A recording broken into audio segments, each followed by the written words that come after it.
అందరికీ జై శ్రీరామ్ అండి. నమస్కారం. నేను ఈరోజు చెప్పబోయే వీడియో ఏంటంటే సెక్యులర్ హిందువుల కోసం.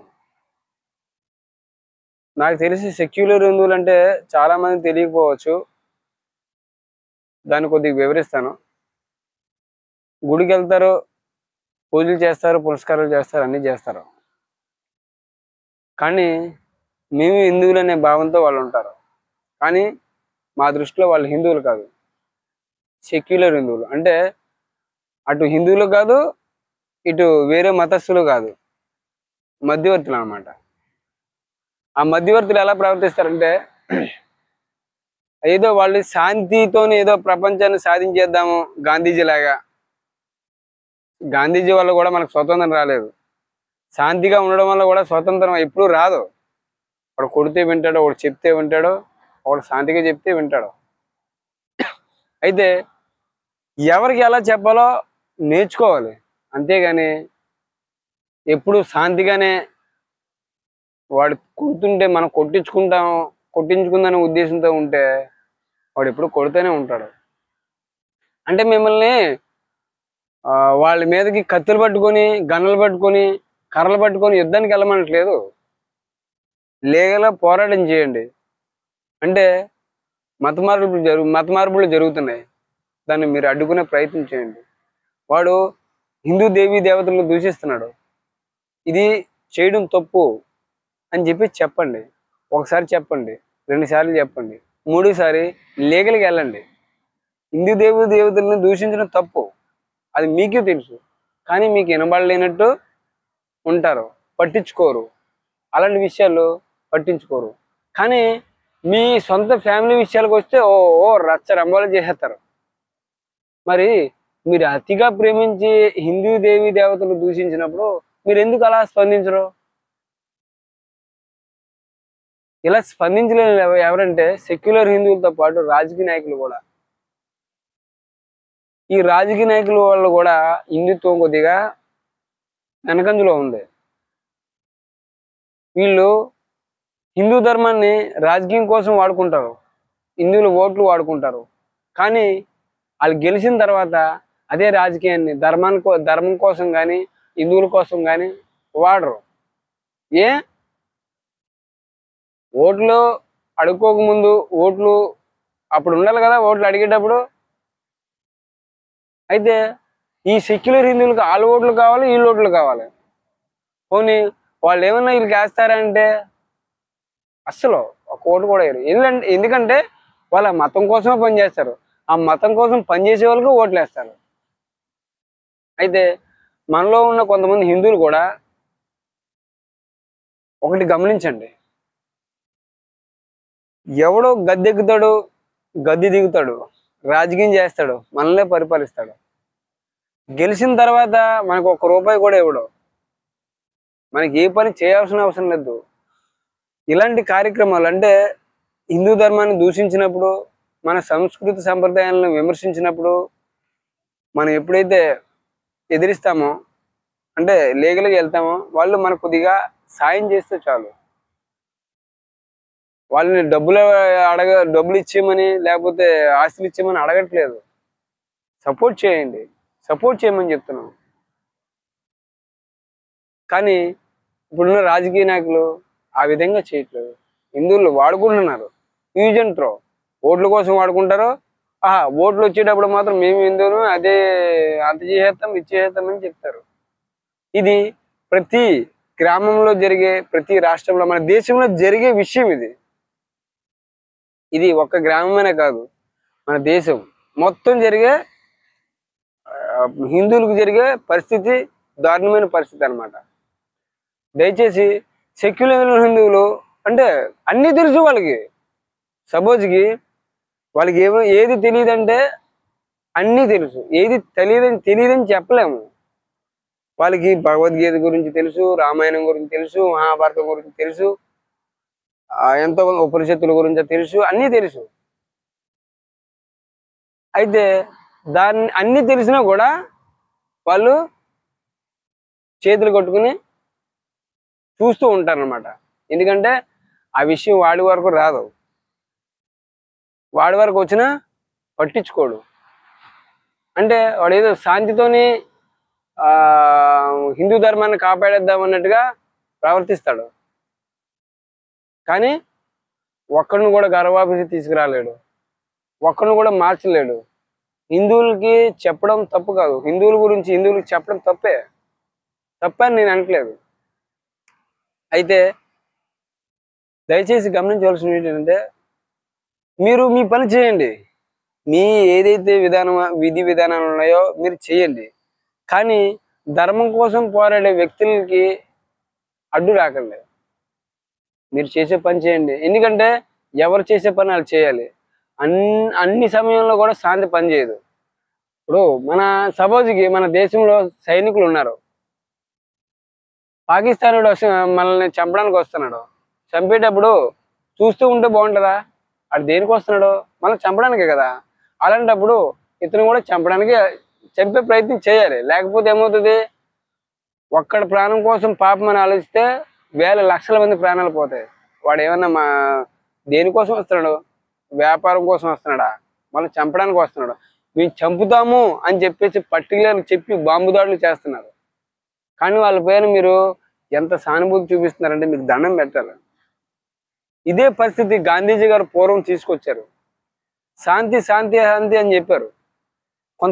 కొన్ని లక్షల మంది ప్రాణాలు ఆ శాంతి వల్ల పోయాయి. కానీ అదే బ్రిటిష్ వాళ్ళకి వ్యతిరేకంగా పోరాడి తక్కువ ప్రాణాలతో స్వతంత్రాన్ని తీసుకొచ్చారు సుభాష్ చంద్రబోసు, అల్లూరి సీతారామరాజు, భగత్ సింగ్ లాంటి వాళ్ళు ప్రాణత్యాగం చేసి. అర్థమైందా? శాంతి అవసరమే, కానీ అదే సమయంలో ఎదుటివాడు ఏ విధంగా అయితే ప్రవర్తిస్తున్నాడో ఆ విధంగా మనం కూడా ఉండాలి. అంతేగాని వాడు కొట్టేటప్పుడు మనం కొట్టించుకుందామంటే వాడు కొడుతూనే ఉంటాడు. ఎప్పుడైతే నువ్వు తిరగబడి ఎప్పుడైతే కొట్టాల్సిన అవసరం లేదు, చెయ్యి ఎత్తినా చాలు, ఓ రే వాడు కొట్టే పరిస్థితిలోకి వచ్చాడని చెప్పేసి భయపడతాడు. భయపడి మళ్ళీ అది తప్పు చేయకుండా ఉంటాడు. దయచేసి సెక్యులర్ హిందువులకి దండం పెట్టి చెప్తున్నాను, చేస్తే ధర్మ కార్యక్రమాలు చేసే వ్యక్తులకి సపోర్ట్ చేయండి, లేదా నోరు మూసుకూరుకోనండి. మీరు కొన్ని చేస్తారు రాజకీయాల కోసం మాత్రం బాగా వస్తారు బయటికి. రాజకీయాన్ని కూడా మీరు వినియోగించుకుంటారు. హిందువుల వాడుకలు మీరు కూడా ఎంతో కొంత లబ్ధి పొందుతారు. కానీ హిందువుల విషయానికి వచ్చేసరికి ఎందుకురా మీకు అలాంటి అవసరమా అని చెప్పేసి మాట్లాడతారు.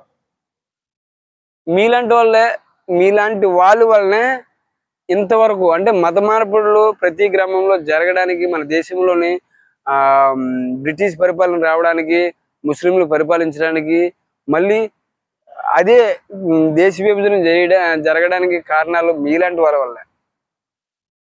చేసిన వాళ్ళు చేయనివ్వరు, మీరు చేయరు.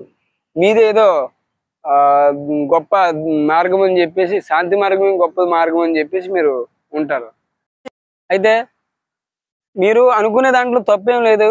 అయితే మీరు ఒకసారి ట్రై చేయండి.